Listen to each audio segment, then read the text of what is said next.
Okay, guys. We're back at the Garage Cast. This is gonna be our 10th episode. Okay. My question for today is: how did Adolf Hitler affect other countries, and what were his effects on their people? So when most people think of Hitler, they really think about the World War II and the Holocaust he caused. However, his impact just went far beyond Germany. His beliefs, policies, and actions affect millions of people across Europe and around the world. Entire countries were invaded. I mean, communities were destroyed, and millions of innocent lives were lost. Even after the war ended, the effects of Hitler's actions continued to shape global politics, human rights, and the international relations that Germany has with other countries. To understand Hitler's impact on other countries, we first need to understand why he became popular in Germany. After World War One, Germany was facing serious problems. The country had lost the war, its economy was struggling, and many Germans just felt humiliated after the Treaty of Versailles. Then, Yeah, and then in 1929, the Great Depression caused massive unemployment and poverty. Millions of Germans were desperate for solutions. Hitler and the Nazi Party took advantage of the situation. They promised to restore Germany's economy, if I am not wrong, and rebuild the national pride and made Germany powerful again, like the Germany we know right now. So Hitler was a skilled speaker who knew how to appeal to people's fears and frustration. The Nazis also spread their anti-Semitic ideas. They blamed Jewish people for Germany's economic and social problems.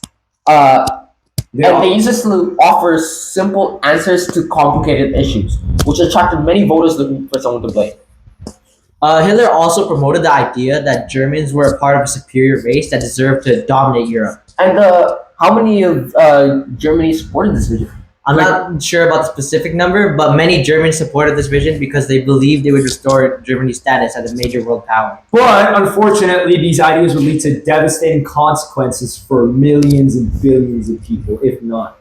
But once Hitler gained power, what happened to the Nazi ideology affecting people both inside and outside Germany? What happened to them? The Nazi government believed that some groups of people were superior while others were inferior. According to Nazi beliefs, Jewish people were considered Germany's greatest enemy. The Nazis also targeted Roma and Sinti people with disabilities, LGBTQ individuals, political opponents, and many others. At first, the Nazis passed laws that removed rights from these groups, and Jewish people were excluded from schools, businesses, and public life. What happened to their property? Yeah, their property was confiscated. They faced increasing discrimination and were excluded from society. And when World War II began, how did these policies change? The politics became even more extreme. Jewish communities were forced into ghettos where they were suffered from overcrowding, starvation, diseases, and other increasing discrimination. I think this eventually led to the Nazis creating concentration camps and killing centers where millions of people were murdered, right?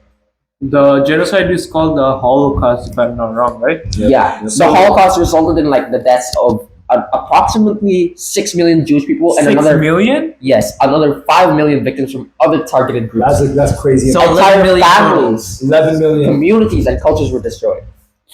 So, like, the impact of Hitler's action was not limited, right? Yeah. To the people directly targeted by the Nazis. Countries throughout Europe suffered tremendously under Nazi occupation. As Germany expanded across Europe and countless other countries like Poland, France, the Netherlands, Belgium, and many other countries became under Nazi controls, what else did the citizens lose? I think citizens in these countries lost many of their freedoms and lives under these constant fears. Definitely resources, land, and also some of the In occupied territories, people were often forced to work for the Nazi war effort. Food and supplies were taken from local populations, causing shortages and suffering.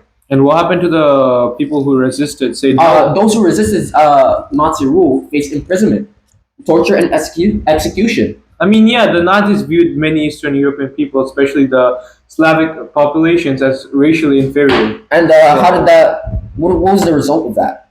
As a result, the citizens in countries like Poland and the Soviet Union experienced brutal treatment from Nazi Germany.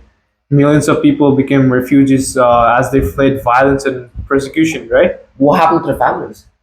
Families were separated, homes were destroyed, and entire communities like dispersed. For many people living during the war, daily life became a struggle for survival.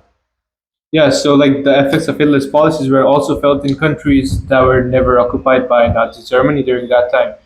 So Canada is one example, right? yeah, so like what exactly happened in Canada? Canadian Jews did not experience the Holocaust directly per se, but many had family members living in Europe across the sea who were affected by Nazi persecution. I think at the time, anti-Semitism also existed within Canada itself. Before and during World War II, I think discrimination against Jewish people was common. I mean, yeah, the Jewish Canadians often face barriers in education and unemployment. And how was that like? Some universities limited the number of Jewish students who could enroll in programs such as like medical and law, basically to keep them under or marginalized. Certain businesses, clubs, neighborhoods, and vacation destinations completely excluded German. How did Jewish people. businesses and clubs and neighborhoods exclude Jewish people? It's just the next line. Okay.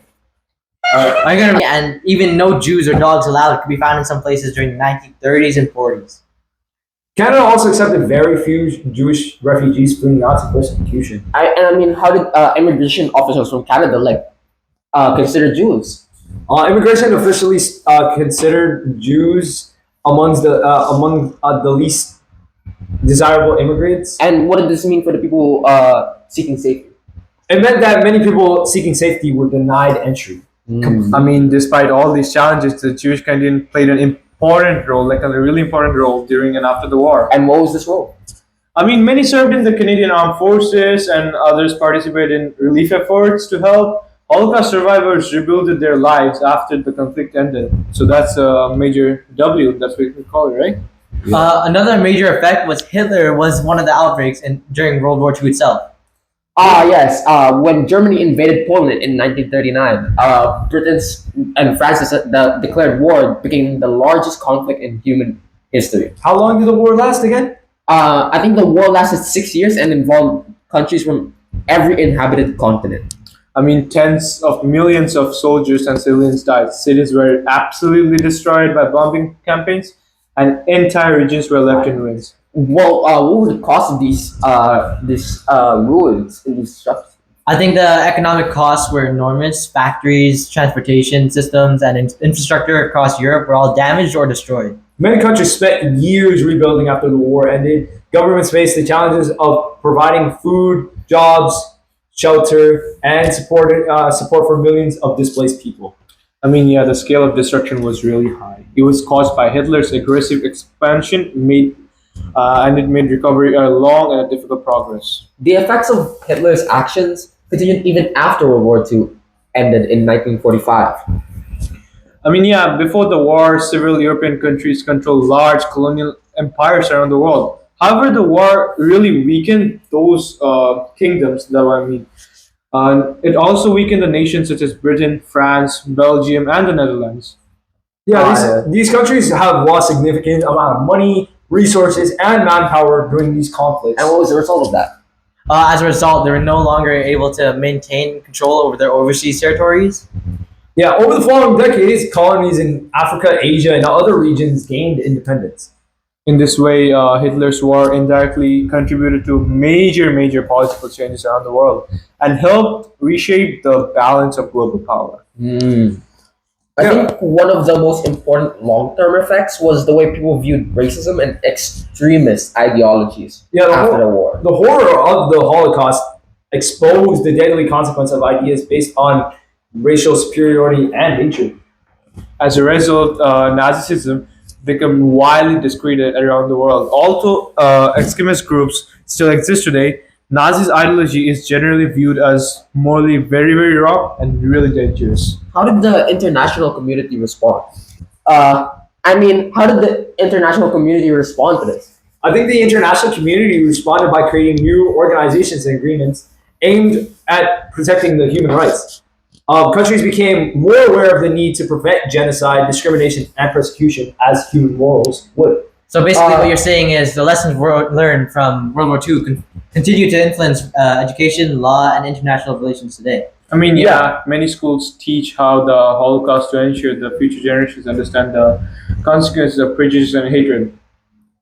Is that everything? I think so. Yeah. All right. Well, that's our 10th episode. That's our wrap up. Yeah, we're wrapping everything up. That's the episode. That's what we think about Hitler's actions and how That they was the affected whole other World War countries. II wrapped up right here. Yeah. It was.